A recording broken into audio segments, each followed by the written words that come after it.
예, 매주 토요일마다 찾아옵니다. 게스트가 묻고 진행자가 답하는 역시나 박정호.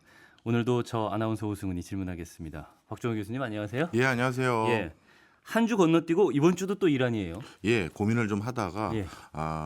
이게 참 이 방송하는 사람들의 뭐 어떻게 보면 딜레마인데요. 무슨 사건 사고가 일어나길 가끔 바라는 마음도 있잖아요. 뭔지 아시죠? 뭐 해야 되는데 소스 없으면 이게 참 나쁜 건데요. 예. 근데 이제 이란 그때 너무 짧게 하다 보니까 예. 미처 설명도 다 못 해드리고 해서 아예 이번 기회에 그냥 이란 한번 차근차근 짚어드리면 어떨까 해서 어떻게 보면 오늘이 이란의 일부 중에 하나다 이렇게 보시면 되고요. 다음번에도 이란 또 해볼까 생각하고 있습니다. 2부가 남아 있는데 예. 아직도 몇 번 더 하려고요. 그냥 아예. 그렇군요. 이란에 대해서 할 얘기가 많군요. 그럼요. 사실 중동의 여러 국가들 출장 갔었을 때 특히 네. 이란 쪽으로 이란은 출장은 아니고 제 개인적인 호기심으로 들어갔던 나라인데요. 네. 가보면 여긴 중동이 아니다. 이거를 정말 아주 절실하게 느끼게 되고요. 그런 부분들을 바탕으로 이란이 어떻게 이런 어떻게 보면 특성을 가진 국민들, 이런 다른 외관을 가진 국민들, 다른 언어를 가진 국민들이 하필 왜 여기서 살기 시작했지? 이런 걸 하나하나 역추적하고 또 항상 이런 거 물어볼 땐 그 동네 가면 한인 그 식당들 있잖아요. 그 식당 사장님들께 이게 이런 거 맞나요? 하면 또 부연 설명도 해주시고 또 나름대로 해석도 해주시고 그래서 오늘 이 시간 그리고 다음 주 뭐 다다음 주까지 계속해서 이란을 좀 하나하나 살펴볼까 합니다. 알겠습니다. 2주 전에 이란을 다룰 때는 우리가 풍부한 자원 석유 때문에 네. 오히려 불행한 나라가 됐다. 이런 네. 말씀도 해주셨고요. 또 앞으로는 풍부하게 배정되어 있는 리튬 네. 때문에 또 이란에 주목할 가치가 있다. 이런 말씀도 해주셨습니다. 네. 오늘은 어떤 이야기를 들려주실지 굉장히 궁금합니다. 예, 오늘은 앞부분은 굉장히 소소하고 단편적인 걸 먼저 얘기를 좀 드리려고 합니다. 네. 일단 우리 PD님이 아니 이란은 이상하게 과학기술도 발달하고 물건도 좀 만들 줄 아는 제조 역량도 있어 보이는데 야 어떻게 이란이 또 이런 역량이 있는 국가네요 하고 슬쩍 질문을 아닌 질문을 해주셨어요. 이란이 예전부터 그러니까 고대에 예. 수학이 발달한 나라로 유명하잖아요. 그것도 맞습니다. 예. 예. 그래서 과학기술 이런 거 발전된 게 어쩌면 민족적인 그런 성향 아니면 특징 같기도 하고 그래요. 네, 맞습니다. 그걸 또 좀 설명을 드리면요. 네. 이란 지난 시간에 제가 말씀드린 것 같은데 원래 이란의 전 국가 명칭은 페르시아였잖아요. 네. 그런데 그걸 이란으로 바꾸게 된 이름이 본인들이 아리아 계통의 인종이기 때문에 이렇게 이름을 바꾼다고 저 했죠. 기억 잘하죠. 고맙습니다. 자, 그런데 이 아리아인이라는 단어를 우리가 누군가에게서 들은 적이 있어요. 전 세계를 전쟁의 휘마에 휩싸이게 했던 독일의 히틀러. 위대한 아리아인들이여 이렇게 하면서 연설에서 종종 아리아인이라는 단어를 외쳤거든요. 예. 아니 그러면 이란도 아리아인이고 독일도 아리아인이고 그리고 우리 교과서에서 옛날에 배웠을 때 네. 인도를 또 아리아계라고 부르거든요. 예. 자, 무슨 얘기를 드리는 거냐? 바로 이란은 어찌 보면 중동의 여타 국가들과 달리 동유럽에 있는 국가와 더 가깝다라고 해도 되고 그리고 저기 아리아인이 어디에 있어 발원했던 어떤 인종 분류라고 하냐면 카스피해 연안하고 그다음에 러시아 남쪽의 늪지대 지역에서 형성됐던 게 그 아리아인의 본류라고 하는데요. 예. 거기서 성장했던 유목민들이 일부는 유럽으로 넘어가고 일부는 이란으로 내려오고 일부는 인도로 간 거예요. 근데 지금 말씀드렸던 이들 지역의 공통점이 그래도 물건깨나 만들 줄 아는 사람들이 꽤 있잖아요. 예. 바로 그래서 이란이 이렇게 제조 역량이 있는 것을 아주 본인들 스스로도 우리는 아리아계이기 때문에 이렇게 물건 만드는 데 능수능란하고 과학기술에도 우리가 저력이 있다. 이렇게 스스로도 믿고 있어요. 아리아 민족이라는 자부심 같은 것들이 굉장히 큰 맞습니다. 그런 상황이군요. 네. 알겠습니다. 그게 또 하나 있었고요. 그리고 또 한 가지 단편적인 질문에부터 답변을 좀 드리려고 하는데 이란이 그렇게 고지대가 많으면 이란의 기후 때는 얼마나 됩니까? 이런 질문들을 많이 해주십니다. 지난번에 그렇게 말씀해 주셨죠. 여러 가지 식생대가 분포한다. 맞습니다. 네. 정확히 그것도 기억해 주시네요. 예. 우리 기후학자들이 기후를 분류하는 표가 같은 게 있어요. 뭐 예를 아열대 기후, 지중해성 기후, 온대 기후 여러 가지 그런 분류 체계가 있지 않겠습니까? 예. 그게 한 제가 알기로 15개 정도 된다고 들었는데요. 그중에 13개 가까이가 이란에 다 기후대가 있습니다. 그래요? 아, 전 세계에 15개로 분류되는 네. 기후 중에 13개가 있다고요? 예. 오. 그만큼 이란은 어떻게 보면 아주 더운 지방부터 아주 춥다고 말할 수 있는 지방까지가 그 이란 그 영토 안에 다 들어가 있어요. 거기가 우리가 생각할 때는 중동 하면은 뭐 굉장히 더운 사막지대 이렇게 생각이 되는데 그러니까요. 신기하네요. 실제 제가 알기로 기네스북에 등재됐을 만큼 가장 높은 기온을 기록했던 사막은 전 세계 여러 나라 사막 있잖아요. 네. 그런데 이란에 있는 사막이었다고 하더라고요. 최고 기온이 70도까지 찍은 적이 있을 정도라고 합니다. 예. 근데 제가 이란 현지를 갔었을 때 되게 놀라웠던 거는 이란의 수도 그러면 테헤란이잖아요. 예. 이 테헤란의 대표적인 쇼핑몰에 무슨 용품점이 있는 줄 아세요? 스키 용품점이 있어요. 그 이게 스키를 그러면 타요? 테헤란에서? 탈수 있어요. 어. 테헤란에서 자동차로 네. 1시간은 좀 안 걸리고 30분은 훌쩍 넘는 그 정도 된 거리에 있는 곳에 스키를 탈 수 있는 대규모 스키장이 있어요. 아, 그렇군요. 그 높은 산악지대 쪽에 있겠죠? 그렇죠. 아. 바로 그 얘기를 하시니까 또 한 가지 또 말씀드릴 게 예. 생각났는데 우리나라 축구 요즘 참 마음 아픈 일 많았잖아요. 네.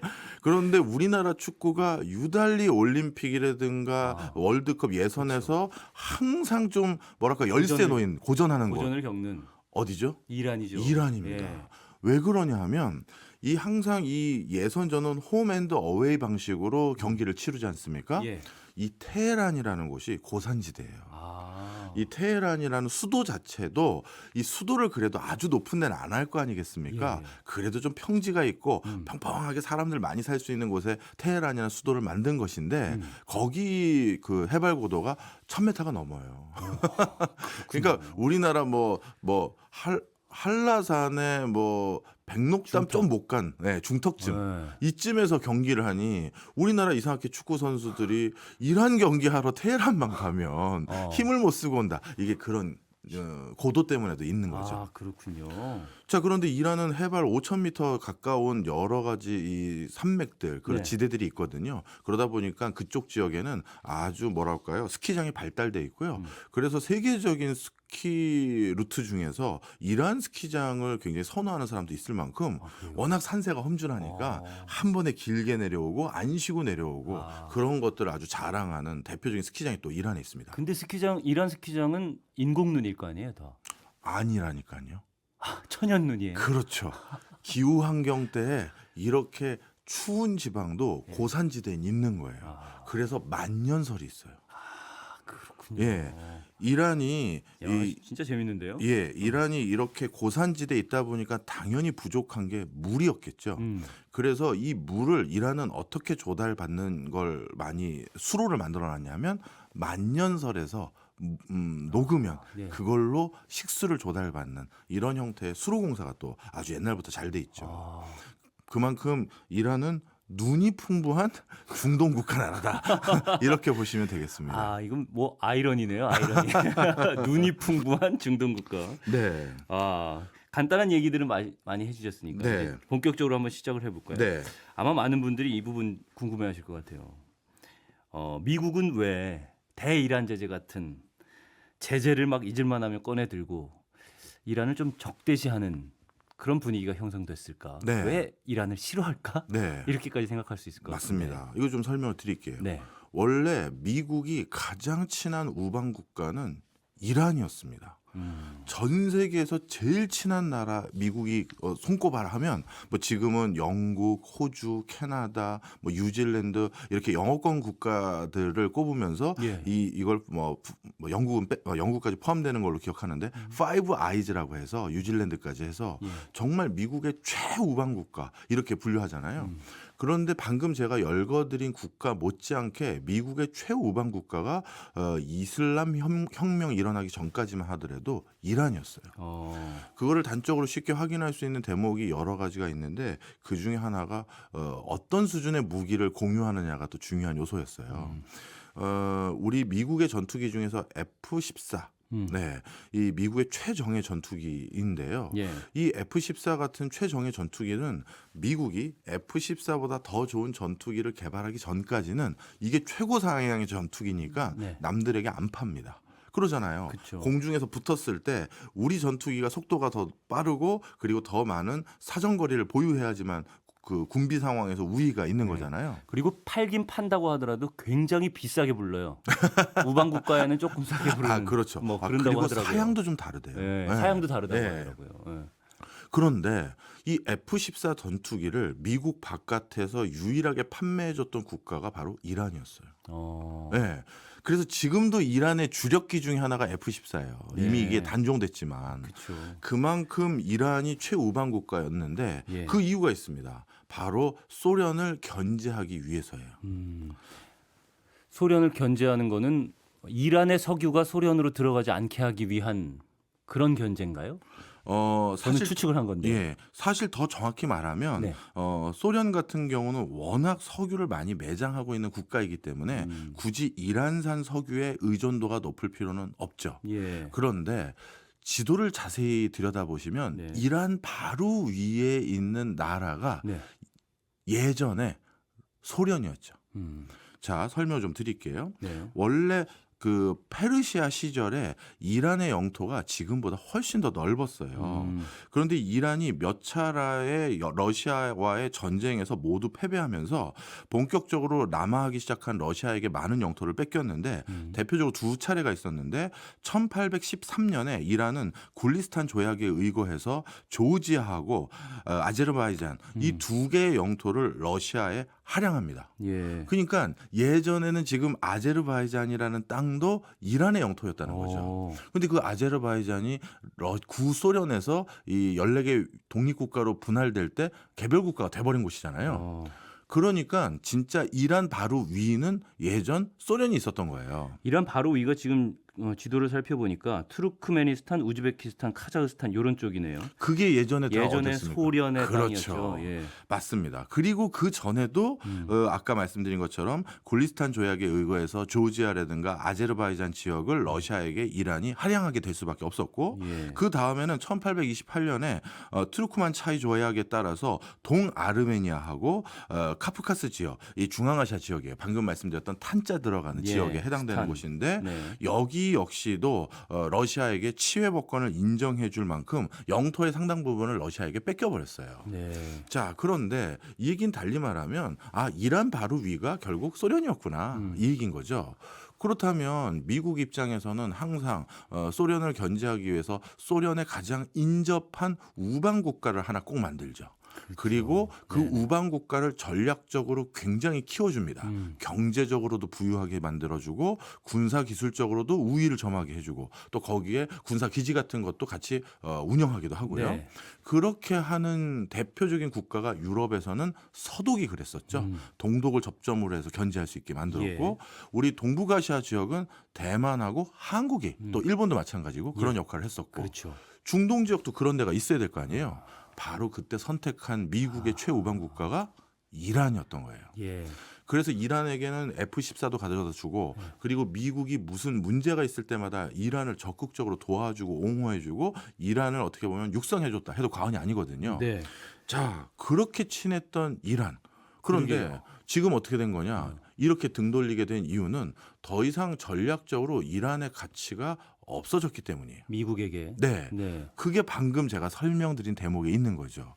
예전에는 러시아의 남하를 막기 위해서 러시아와 가장 접점에 있는 국가에게 요충지로 삼아서 거기를 미국이 기틀로 삼아 더 못 내려오게 막았는데 우리로 따지면 북한과 중국과 소련 바로 밑에 있는 남한이 그런 역할을 한 거잖아요. 예. 근데 이제는 러시아가 그러니까 소련에서 러시아로 바뀌면서 14개 위성 국가들인 중앙아시아 지역에 그레이 존이 저절로 형성돼 버린 거예요. 독립을 하면서. 예. 소련에서. 네. 그러니까 거기 완충지대가 이미 있는데 그런데 굳이 그 밑에 이란을 완충지로 삼는다는 것은 마치 그 위에 있는 지역들은 전부 미국이 포기한다라는 인상을 줄 수도 있는 거잖아요. 예. 그러니까 더 이상 이란에 많은 힘을 실어줄 이유가 없어지는 거예요. 그러면 소련으로부터 독립한 국가들이 생겨나면서부터 미국이 이란과 어쨌든 이란을 필요로 하는 그 필요성이 줄어들었다라는 거는 이해를 할 수 있는데 네. 필요성이 줄어들었다고 해서 네. 약간 적대적으로 바라볼 이유는 없는 거잖아요. 중요한 질문 해주셨습니다. 바로 이 적대적인 분위기를 어떻게든 국가 리더십이 필요하다면 국민들에게 이란과 오해가 있었습니다. 저희 이제 이란과 잘 지내고 이란도 사과했습니다 하면서 언론 등을 통해서 이걸 무마해서 다시 이란과 좋은 관계를 구축해서 필요하니까 그렇게 만들 수도 있을 텐데 그거에 대해서 적극적으로 노력 안 하고 오히려 적대적인 분위기가 계속 이어지게 만든 이유는 예전에 이슬람 혁명 시절에 이란이 네. 바로 이란에 있는 저 미국 대사관 이 대사관을 점령해서 그래서 444일 동안 점유했던 사건이 있었죠. 예. 이게 영화로도 만들어지고 그랬었잖아요.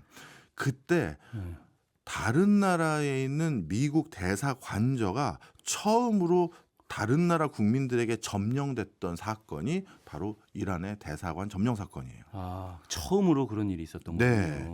바로 그때부터 미국인들에게는 이란이 그리고 이란 국민들, 청년들이 대학생들이 넘어간 거거든요. 월담해서.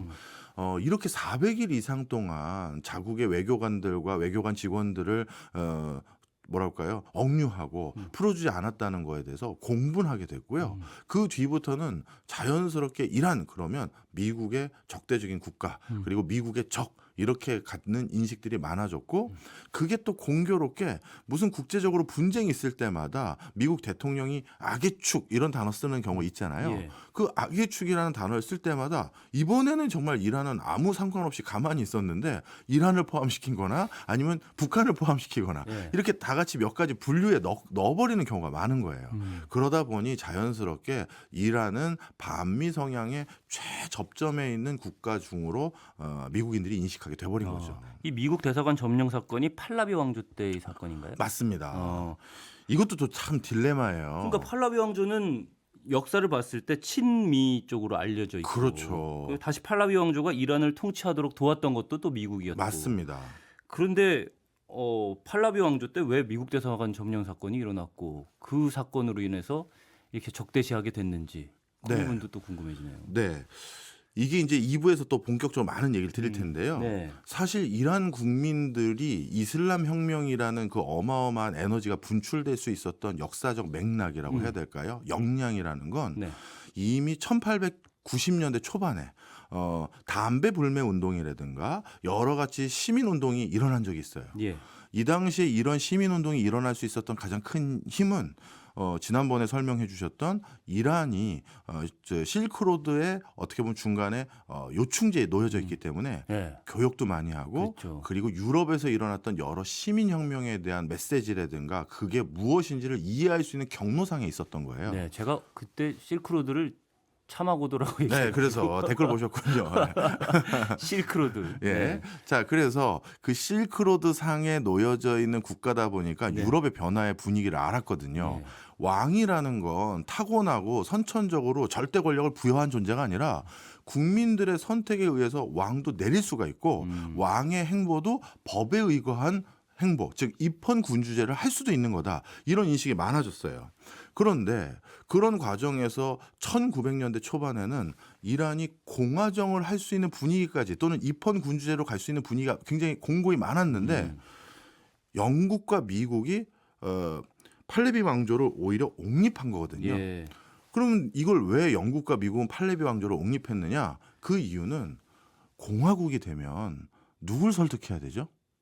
야당을 설득해야 됩니까? 여당을 설득해야 됩니까? 차기 대통령은 또 누구죠? 알 수가 없는 거예요.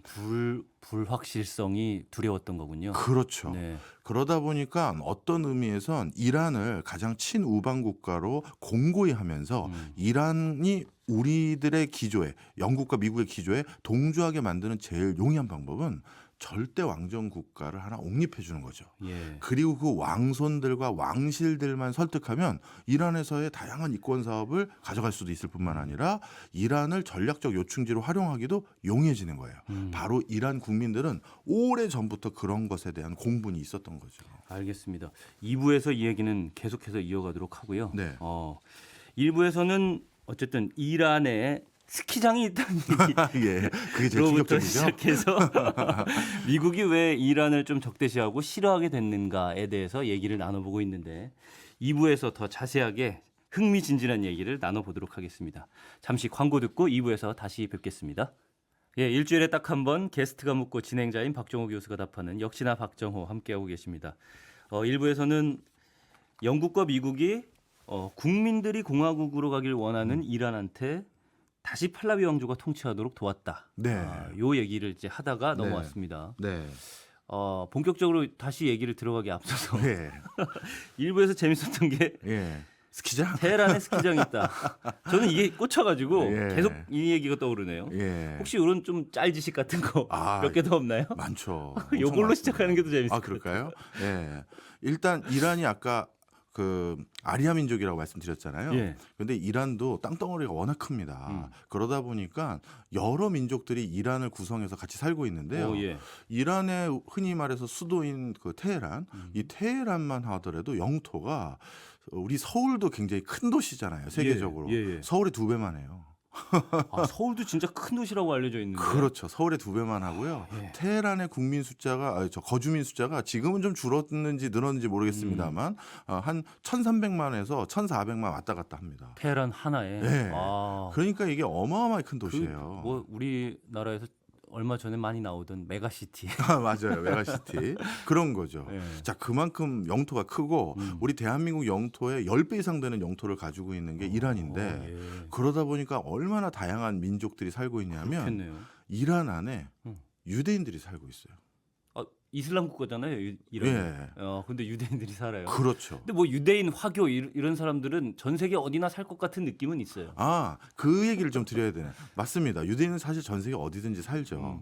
근데 거기가 마침 이스라엘과 가장 적대적인 국가인 이란에 지금 유대인들이 계속 살고 있다는 건 이건 달리 말하면 이란 정부에서 유대인들이 굳이 여기 살고 있는 10,000명 가까운 숫자가 살고 있는데 네. 굳이 떠나지 않아도 될 만큼 나름대로의 배려라고 해야 될까요? 그걸 하고 있다라는 걸 반증한 걸 수도 있거든요. 혹시 유대인들이 모여 사는 뭐 차이나타운 같은 뭐 그런 유대인 타운 이런 거 있나요? 있습니다. 아. 그리고 이란의 어떻게 보면 의회는요, 이란에 살고 있는 소수민족들, 예. 아랍계라든가 아니면 아제르바이잔인이라든가 그리고 유대인들 이런 사람들의 권익을 보호할 수 있도록 그런 소수민족을 대표하는 대표자가 의회에 반영될 수 있도록 법적으로 그런 틀을 만들어놨어요. 그러니까 우리가 뭐 국제사회에서 악의축 그러다 보니까 너무 극악무도한 국가라고 오해들을 하는데 네. 실질적으로 이렇게 굉장히 민주적인 프로세스를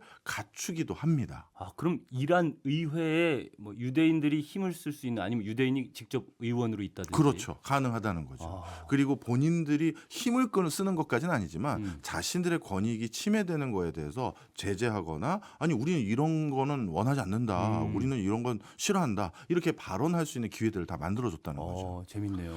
그런데 또 한 가지 참 안타까운 건 네. 이란은 역시 종교가 지배하는 국가예요. 그래서 이렇게 보시면 되는데 이란이 이제 2부 때 우리가 본격적으로 얘기할 이란이 어떻게 보면 혁명을 할 수 있는 그 어떤 큰 힘이 있었다 이 얘기 하려고 한다고 말씀드렸잖아요. 네. 그런데 이런 혁명을 하려면 시민들의 소양이 일단 높아져야 되는 게 필요 조건이고 네. 이게 혁명으로 이어지려면 이 충분 조건이 되려면 약간 그 혁명을 리드하는 지도자가 있어야 돼요. 네. 그게 이란에서는 종교 지도자들이 그 역할을 해왔습니다. 그런데 이 종교 지도자들이 그 역할을 했다는 건 그 뒤에 혁명이 끝나고 난 뒤에 이란을 통치하는 사회 규범이라는 게 예. 제일 상위에 뭐가 있다라는 얘기예요. 종교가 있다는 거죠. 네. 근데 그 종교 법률에는 어떤 게 있냐면 예. 우리 옛날에 이슬람 코란 얘기하면 이에는 이 그다음에 눈에는 눈 함무라비 법전 뭐 이런 거. 뭐 그런 거죠. 그런 그 다 거 그게 반대니까요. 이어온 거. 그런 것처럼 좀 뭐랄까요? 굉장히 수위 높은 수준의 어떻게 보면 법령들이 있거든요. 처벌 규정이 있어요. 그리고 전투적이기도 하고. 전투적이기도 하죠. 네. 대표적으로 여기도 체벌이 아직도 있어요. 그래서 누군가가 잘못하면 우리 그 싱가포르는 제가 알기로 기계가 때린다고 들었어요. 태형을. 네. 사람이 때리는 건 인격적으로 모독이니까. 그런데 이란은 때리는데 당연히 사람이 때릴 뿐만 아니라 뭘로 때리냐 하면 과학도니까 잘 아실 거예요. 우리 인류 최초로 인류가 찾아낸 음속을 발효할 수 있는 도구가 있어요. 뭡니까? 때리는 데 쓰는 거. 몰라요. 채찍이에요. 채찍. 네. 아. 그게 쫙 소리 나잖아요. 아. 그 속도가 너무 빨라서 아, 음속을 돌파해요. 그래서 그 소리가 그렇게 아주 뭐 아. 굉장히 큰 소리가 나는 네. 이유가 그 속도 때문이라는 오, 이건 거예요. 저도 몰랐어요. 아, 그러셨구나. 그렇군요. 그래서 예. 채찍으로 사람을 때리는 태형이 있고요. 아이고.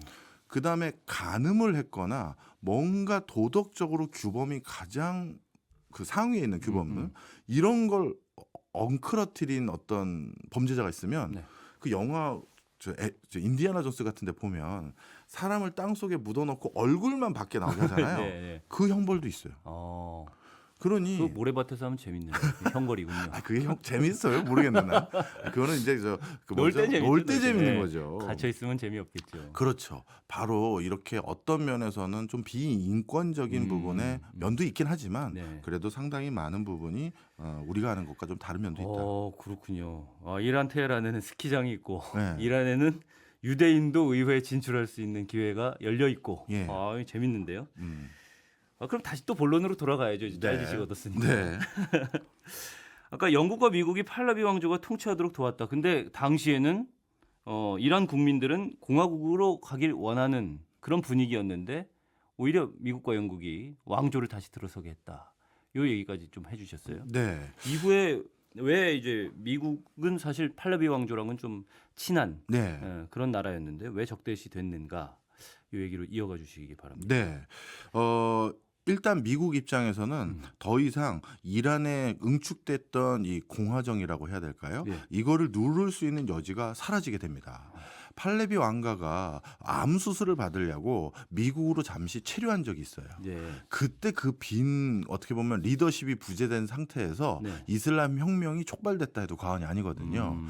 그때 이슬람에 있었던 이란에 있었던이라고 해야겠죠. 네. 이란에 있었던 많은 이란 청년들이 미국 정부에게 뭘 요구했냐면 팔라비 왕조의 그 사람들을 넘겨라 우리한테 빨리 넘겨라. 미국에서 그렇게 보호하고 있지 말고 아, 했는데 미국이 그걸 안 넘겨줬거든요. 네.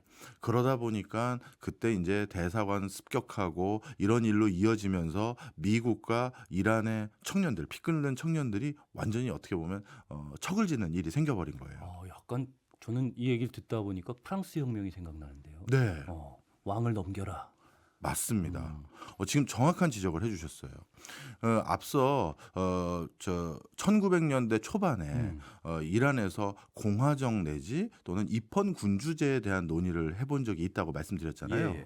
그때 이란에서 자신들의 새로운 헌법을 만들 때 그때 그 법의 틀을 어디서 차용해 왔냐면 프랑스 헌법하고 벨기에 헌법에서 차용해 옵니다. 예. 그러니까 본인들이 왕을 없애고 우리 이란 국민들이 가장 원하는 어떻게 보면 정치 제도가 공화국일 수 있는 여지를 이미 거기서 본인들이 스스로 선택하고 있었던 거예요. 예. 그리고 그러한 헌법 제도를 도입하는데 리더십을 발휘했던 주체가 이란의 이슬람 종교 지도자들이었고 그러다 보니까 약간 수정된 게 프랑스 헌법이나 벨기에 헌법만 그대로 가져온 것이 아니라 그 상위에는 바로 코란을 기반으로 한 종교가 있는 걸로 약간 각색이 되어 있는 부분은 분명히 있죠. 예. 자, 다시 돌아와서 이렇게 많은 응축된 에너지가 있는데 이 에너지를 계속 흐트러지지 않게 보다듬어 줬던 사람이 있습니다.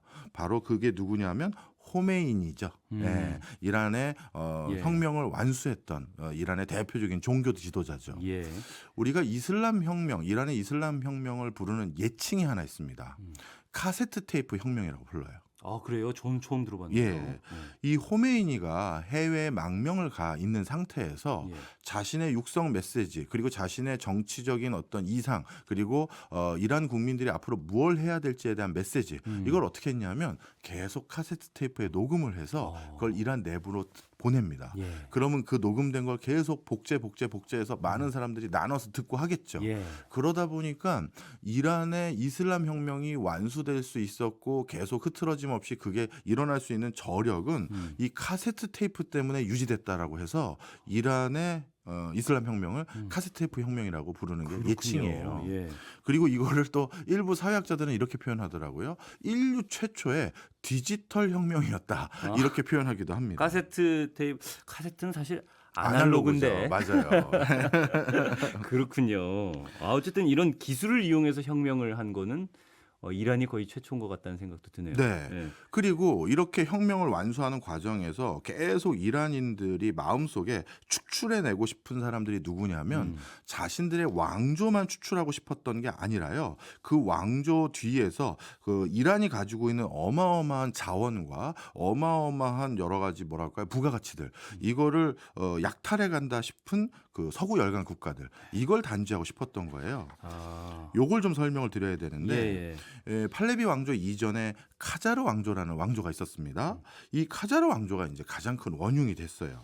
이 카자르 왕조가 1872년에 영국에게 넘긴 사업권이 뭐가 있냐면 70년 동안 이란 영토의 거의 70%에 해당되는 영토를 마음껏 그 시추해서 또는 검사해보고 그 안에 뭔가 쓸만한 광물이 있으면 그 광산을 개발해서 그 광물을 가져갈 수 있는 권한을 영국의 줄리어스 로이터라는 사람에게 70년의 독점 권한을 넘겨버려요. 70년 동안. 네. 굉장하네요. 예, 그리고 이란 그 왕실이 받게 되는 그 뭐랄까 대가는 네. 그렇게 해서 생긴 순이익의 한 14%인가 정도를 본인이 가져가는 14에서 16 정도 될 겁니다. 네. 그 정도만 본인들이 가져가는 걸로 협정을 맺어버려요. 음. 이게 나중에 이제 뭐 2차 세계대전 끝나고 이란 청년들이 자신들의 역사 공부했었을 때 이런 사실이 알려지면 기분이 어떻겠어요. 그쵸, 안 피가 좋죠. 끓는 거죠. 네.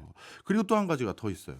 이렇게 광물을 어디선가 그렇게 고산지대가 험준한 이란에서 캐게 되면 네. 그거를 한국까지 가져오려면 반드시 필요한 게 철도잖아요. 그래서 철도를 놓을 수 있는 그 권한도 70년 동안 방금 말씀드렸던 영국의 로이터라는 사람에게 넘기게 됩니다. 예. 물론 이게 그럼 영국인들이 계속 이 70년 동안 이 사업권을 가지게 된 거냐? 아니에요. 당시 이란은요. 남쪽은 영국이 실질적으로 점유하고 관리하고 있었고 네. 북쪽은 러시아가 실질적으로 점유하고 관리하고 있었는데 어. 러시아 쪽에서 이 영국의 로이터라는 사람이 70년 독점 권한을 왕실로부터 불화받았다라는 걸 듣고 예. 여기에 대해서 거센 항의를 합니다. 그래서 러시아의 거센 항의 때문에 1년 만에 영국에게 넘겼던 이 조항은 철회가 되긴 돼요. 그런데 영국인이 또 만만한 나라가 아니잖아요.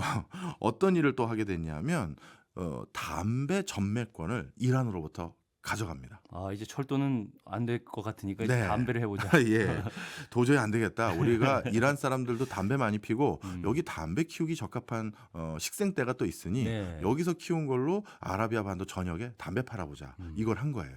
그래서 담배와 관련된 권한도 영국인들에게 독점적인 권한을 넘겨버리니까 예. 어떻게 했느냐? 바로 이때부터 이란에 어려운 일이 있었을 때마다 종교 지도자들이 나서게 되는 행간이 나오게 되는데요. 어떤 일이 생겼느냐? 1891년에 이란의 대표적인 시아파 종교 지도자 중에 몇 사람이 담배 불매 운동을 전개하기 시작해요. 이 결국 우리가 담배 살 때마다 서구 열강 국가들의 주머니만 채워주는 꼴이 되니 우리 담배 피우지 맙시다. 금연 캠페인 하면서 담배 우리가 사지 말자라는 그런 어떤 캠페인을 하게 되죠. 예. 그러다 보니까 이제 슬슬 어떤 문제가 생기게 되냐 하면 카자르 왕조와 서구 열강 국가들이 이란 국민들의 이런 담배 불매 운동을 보면서 야 이거 좀 이쪽 동네 위태위태한데 이런 생각을 가지게 되겠죠.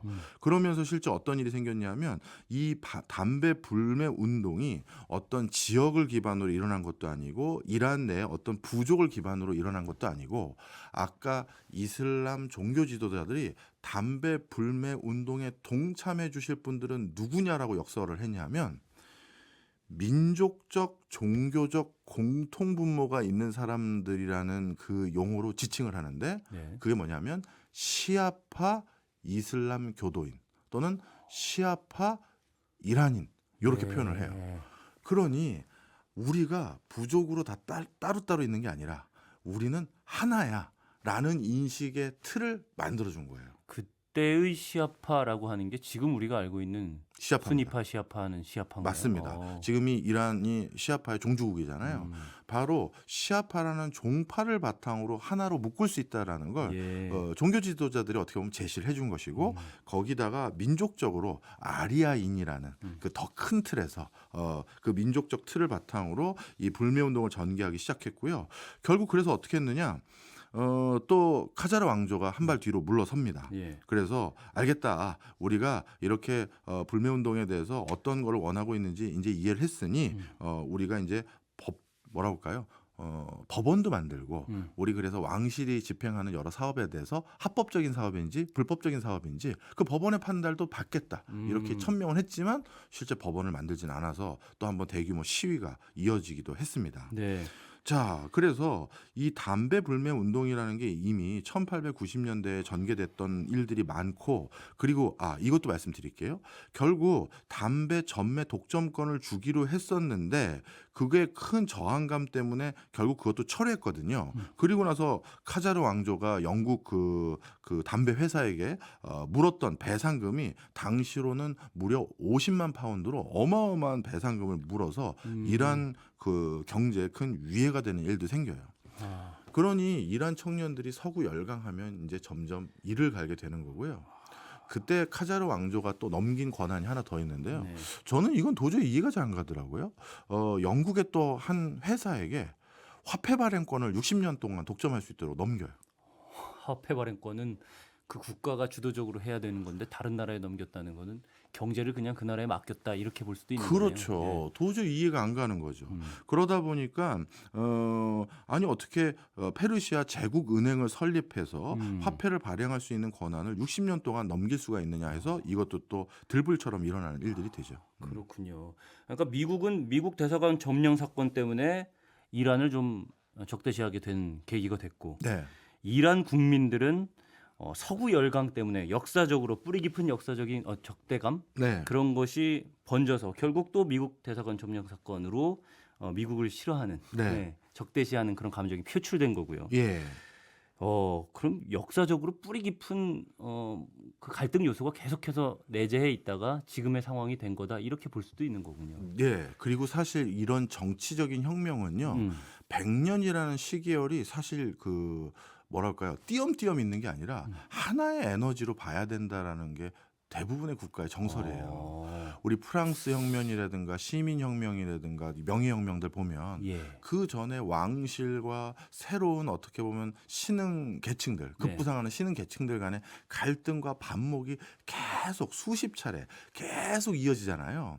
그런 과정에서 이게 한두 번 뭔가 불협화음이 있다고 혁명으로 이어지는 게 아니라 그게 계속 차곡차곡 쌓여가는 거예요. 에너지의 축적. 그렇죠. 네. 그러다가 어느 순간 이게 동시다발적인 걸로 분출될 수 있는 어떤 계기가 생기게 되고 예. 그것이 이제 이어지게 만드는 거라서 앞서 말씀드렸던 1800년대 후반에 있었던 담배 불매 운동 가지고 교수님 1979년도에 있었던 이슬람 혁명까지 설명하는 건 너무 무리 아닙니까? 이렇게 생각하실 수 있지만 아마 이런 정치혁명과 관련된 역사적인 거 공부해 보시면 아시겠지만 그 에너지가 계속 응축돼 그렇죠. 가는 거예요. 예. 네. 이게 좋은 통찰이 있는 말씀이신 것 같아요. 고맙습니다. 축적되어야 예. 혁명과 같은 큰 사건이 일어날 수 있다. 네. 서구 열강과 또 미국과 이란 간의 관계는 어느 정도 좀 정리가 된 것 같아요. 네. 역사적으로 뿌리 깊은. 그러면 여기서 하나만 더 갈등. 말씀드릴게요. 아까 우리 이슬람 혁명을 완수했던 호메이니 예. 이것도 그런 응축된 에너지가 있기 때문에 이분이 이슬람 혁명을 주도할 수 있었던 거예요. 자, 설명을 다시 한번 들어보시면 네. 담배 불매 운동 했을 때 그때 담배 불매 운동을 주도했던 사람이 제가 누구라고 말씀드렸냐면 종교 지도자들이라고 말씀드렸잖아요. 예. 이미 왕실과 결탁한 사람들은 왕실 편이겠죠.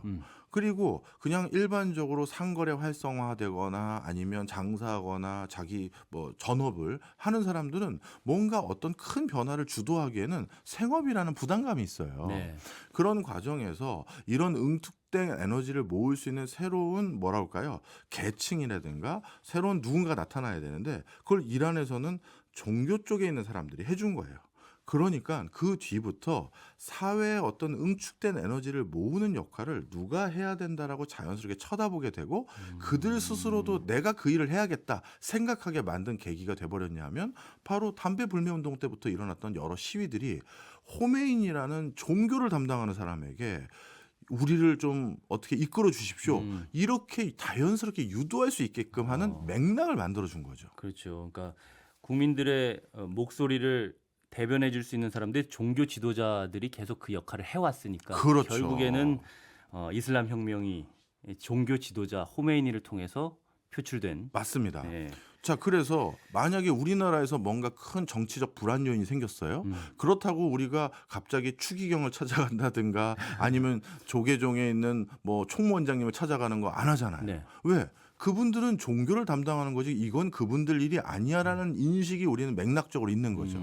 근데 이란은 갑자기 종교 지도자들이 이렇게 혁명을 완수한다고? 아니 왜? 라고 했었을 때 역사적으로 그런 맥락들이 있었기 때문에 호메이니가 망명을 해서 카세트 테이프로 많은 사람들에게 마치 복음과 같은 정치적 메시지를 전달하는 게 그게 당연히 그래야 된다라고 받아들여진 거고요. 그렇게 해서 호메이니가 이슬람 혁명을 완수하고 난 뒤에 법의 틀을 만들었을 때 어떻게 됐느냐? 이란은 대통령도 있고 총리도 있어요. 그런데 그 대통령과 총리 위에 누가 있냐면 호메이니와 같은 종교 지도자가 있어요.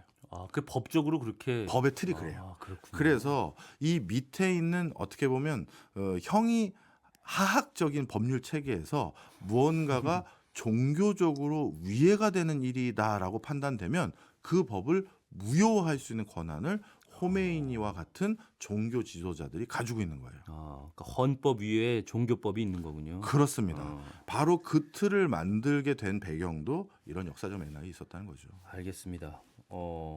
전체적으로 서구 열강과 이란과의 관계 그리고 이란의 이슬람 혁명이 있기까지의 그 축적된 에너지에 어떤 사건들이 있었는지까지 알아봤는데 네.